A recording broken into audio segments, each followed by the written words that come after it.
बच्चों, आज हम इतिहास का जो हमारा तीसरा चैप्टर है नाज़ीवाद और हिटलर का उदय पढ़ने जा रहे हैं। इससे पहले हम 2 पाठ समाप्त कर चुके हैं। तो यहाँ पे हमें नाज़ीवाद और हिटलर के बारे में पढ़ेंगे हम इस पाठ में कि नाज़ीवाद क्या है और हिटलर कौन था और उसने किस प्रकार जर्मनी को आगे बढ़ाने के बारे में विचार किया था और उसका परिणाम क्या हुआ था। तो पाठ की शुरुआत में हम देखते हैं 1945 के बसंत में हेलमुट नाम का एक 11 वर्षीय जर्मन लड़का बिस्तर में लेटे सोच रहा था। तभी उसे अपने माता पिता की दबी दबी सी आवाज़ें सुनाई दी। हेलमुट कान लगाकर उनकी बातचीत को सुनने की कोशिश करने लगा। वे गंभीर स्वर में किसी मुद्दे पर बहस कर रहे थे। हेलमुट के पिता एक जाने माने चिकित्सक थे, यानी डॉक्टर थे। उस वक्त वे अपनी पत्नी से इस बारे में बात कर रहे थे, क्या उन्हें पूरे परिवार को ख़त्म कर देना चाहिए या अकेले आत्महत्या कर लेनी चाहिए। उन्हें अपना भविष्य सुरक्षित दिखाई नहीं दे रहा था। वे घबराहट भरे स्वर में कह रहे थे, अब मित्र राष्ट्र भी हमारे साथ वैसा ही बर्ताव करेंगे जैसा हमने अपाहिजों और यहूदियों के साथ किया था। अगले दिन वे हेलमुट को लेकर बाग में घूमने गए। यह आखिरी मौका था जब हेलमुट अपने पिता के साथ बाग में गया था। दोनों ने बच्चों के पुराने गीत गाए और खूब सारा वक्त खेलते कूदते बिताया। कुछ समय बाद हेलमुट के पिता ने अपने दफ्तर में खुद को गोली मार ली। हेलमुट की यादों में वह क्षण अभी भी जिंदा है जब उसके पिता की खून में सनी वर्दी को घर के अलाव में ही जला दिया गया था। हेलमुट ने जो कुछ सुना था, वह जो कुछ हुआ, उससे उसके दिलो दिमाग पर इतना गहरा सदमा पहुंचा कि अगले 9 साल तक वह घर में एक कौर भी नहीं खा पाया, यानी घर में वो खाना नहीं खा पाया। उसे यही डर सताता रहा कि कहीं उसकी माँ उसे जहर न दे दे। तो ये 1945 की एक घटना के बारे में बताया गया है। यहाँ हेलमुट नाम के एक छोटे से बालक, 11 वर्षीय बालक के बारे में बताया गया जो जर्मन का रहने वाला था और उसके पिता जो चिकित्सक थे वो अब आत्महत्या करने की बात कह रहे थे और ये भी कह रहे थे कि मित्र राष्ट्र भी उनके साथ वैसा ही बर्ताव करेंगे जैसा उन्होंने उनके साथ किया था, यहूदियों के साथ किया था। और एक दिन उस बच्चे के पिता क्या करते हैं, आत्महत्या कर लेते हैं। इसके बाद उस बच्चे का जो दिलो दिमाग था वो कुछ इस प्रकार उसको सदमा पहुंचा कि वो अगले 9 साल तक अपने घर में खाना नहीं खा पाया। उसको यही डर सता रहा था कि उसकी माँ उसे कहीं खाने में जहर न दे दे। तो हेलमुट को शायद समझ में ना आया हो, लेकिन उसकी हकीकत यह है कि उसके पिता क्या थे, एक नाज़ी थे। नाज़ी, इस तथ्य को हम आगे जाकर समझेंगे। ठीक है, नाज़ी कौन होते हैं? तो नाज़ी थे यानी वे एक एडोल्फ हिटलर के कट्टर समर्थक थे, यानी उनका समर्थन करने वाले थे, हिटलर के समर्थक थे। आप में से कई बच्चे नाज़ियों और उनके नेता हिटलर के बारे में जानते होंगे और आपको शायद पता भी होगा। तो हिटलर जो था वो जर्मनी को दुनिया का सबसे बड़ा, सबसे ताकतवर देश बनाने के उसने कसम खाई थी कि वो क्या करेगा, जर्मन का रहने वाला था, जर्मनी का रहने वाला था हिटलर, एडोल्फ हिटलर। और उसने ये क्या किया था, एक प्रण किया था कि मैं अपने देश जर्मनी को दुनिया का सबसे ताकतवर देश बनाऊंगा। वह पूरे यूरोप को जीत लेना चाहता था। तो आपने यह भी सुना होगा उसने यहूदियों को मरवाया था। ठीक है, यहूदी धर्म के जो लोग थे उनको हिटलर ने मरवाया था। लेकिन नाज़ीवाद सिर्फ इन इक्का दुक्का घटनाओं का नाम नहीं है।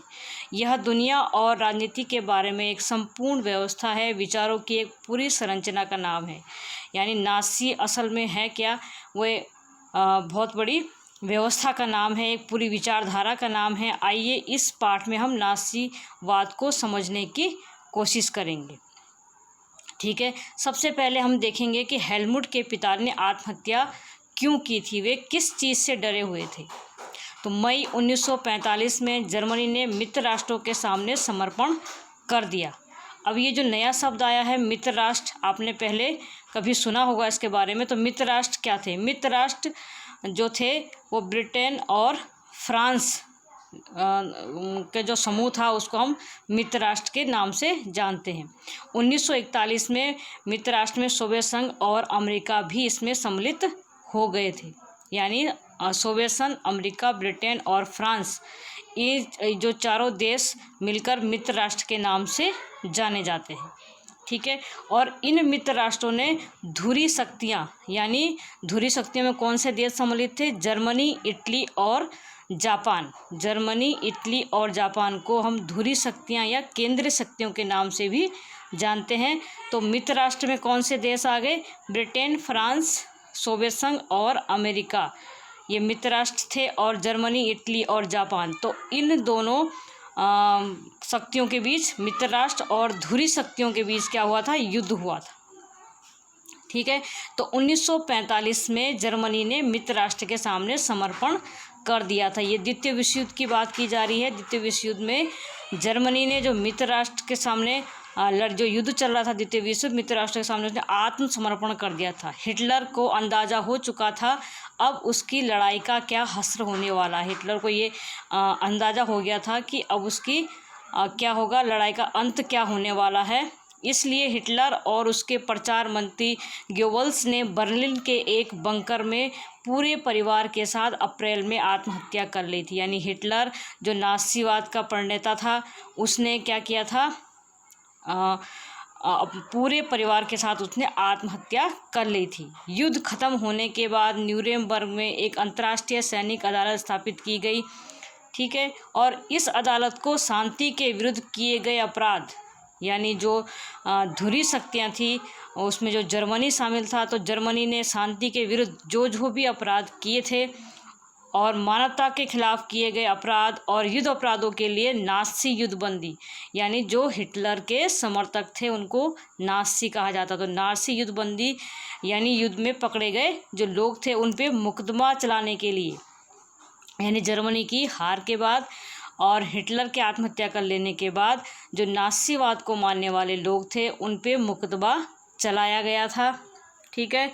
तो इसका जिम्मा सौंपा गया था। इस दौरान जर्मनी के व्यवहार में ख़ास तौर से इंसानियत के खिलाफ किए गए उसके अपराधों की वजह से कई गंभीर नैतिक सवाल खड़े हुए। उसके कृत्यों की दुनिया भर में निंदा की गई। ये कृत्य क्या थे? यानी जर्मनी ने ऐसा क्या काम किया था, ऐसे क्या कृत्य किए थे जिससे सारी दुनिया उसकी निंदा कर रही थी। ठीक है। तो यहाँ पे हम एक नया शब्द जो हम अभी पढ़ते आ रहे हैं कि नाज़ी शब्द, तो नाज़ी शब्द कहाँ से लिया गया है? नाज़ी यानी हिटलर के समर्थक को हम नाज़ी क्यों कहते हैं? तो नाज़ी शब्द जर्मन भाषा का शब्द नाज़ियोनाल के प्रारंभिक अक्षरों से लेकर बनाया गया है। ठीक है। नाज़ियोनाल, तो नाज़ियोनाल शब्द हिटलर की जो पार्टी था उसके का पहला शब्द था। हिटलर ने जो पार्टी बनाई थी उसका पार्टी का पहला शब्द था नाज़ियोनाल। तो इसलिए इस पार्टी के जो लोग थे उनको क्या कहा जाता था? नाज़ी कहा जाता था। तो इस विचारधारा को मानने वाले लोगों को नाज़ीवादी कहा जाता था। ठीक है। ये समझ में आ गया होगा। अब देखते हैं कि जर्मनी ने ऐसा क्या कार्य किया था जिसकी दुनिया भर में उसकी निंदा की जा रही थी। द्वितीय विश्व युद्ध के साय में जर्मनी ने जनसंहार शुरू कर दिया था, जिसके तहत यूरोप में रहने वाले कुछ खास नस्ल के लोगों को सामूहिक रूप से मारा जाने लगा था। क्या किया था उन्होंने? कुछ खास नस्ल के लोगों को मार रहे थे। इस युद्ध में मारे गए लोगों में 60 लाख क्या थे? यहूदी थे, 2 लाख जिप्सी और 10 लाख पोलैंड के नागरिक थे। साथ ही मानसिक व शारीरिक रूप से अपंग घोषित किए गए, जो अपाहिज होते हैं मानसिक रूप से या शारीरिक रूप से अपंग घोषित गए 70,000 जर्मन नागरिक भी मार डाले गए। तो जर्मनी में हिटलर ने न केवल यहूदियों को, जिप्सी और पोलैंड वासियों को मारा, बल्कि अपने ही देश के उन नागरिकों को जो मानसिक या शारीरिक रूप से क्या थे? अपाहिज थे। उन्होंने कहा ये हमारे किसी काम के नहीं हैं।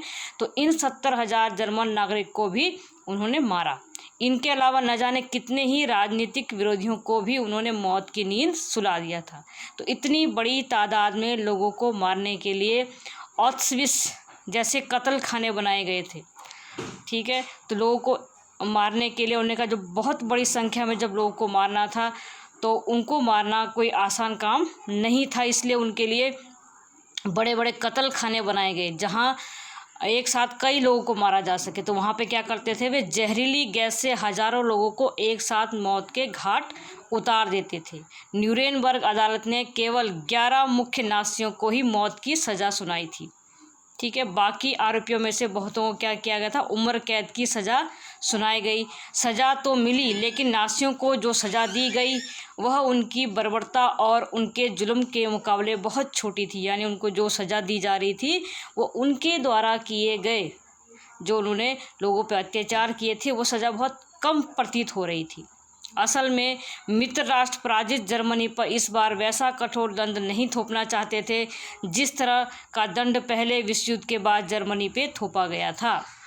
तो पहले विश्व युद्ध के बाद, ये तो द्वितीय विश्व युद्ध की बात थी, पहले विश्व युद्ध के बाद जर्मनी पे जो दंड थोपा गया था, जिसके कारण हिटलर जैसे व्यक्ति का उदय हुआ, तो इस बार मित्र राष्ट्रों ने जर्मनी पे ऐसा कोई कठोर दंड नहीं लगाया था। तो बहुत सारे लोगों का मानना था पहले विश्व युद्ध के आखिर में जर्मनी के लोग जिस तरह के अनुभव से गुजरे थे उससे भी नाज़ी जर्मनी के उदय में योगदान दिया था। यानी पहले विश्व युद्ध के बाद जर्मनी के साथ जो व्यवहार किया गया था मित्र राष्ट्रों के द्वारा, तो उसके कारण ही क्या हुआ था, जर्मनी में नाज़ी विचारधारा उत्पन्न हुई थी। अब हम आगे के पार्ट में हम पढ़ेंगे कि वो अनुभव क्या थे। प्रथम विश्व युद्ध के बाद जर्मनी में ऐसे क्या हालात पैदा हुए थे कि जो हिटलर जैसे दुनिया के सबसे क्रूर व्यक्ति का जन्म हुआ और उसने बहुत बड़ा जरसंहार किया।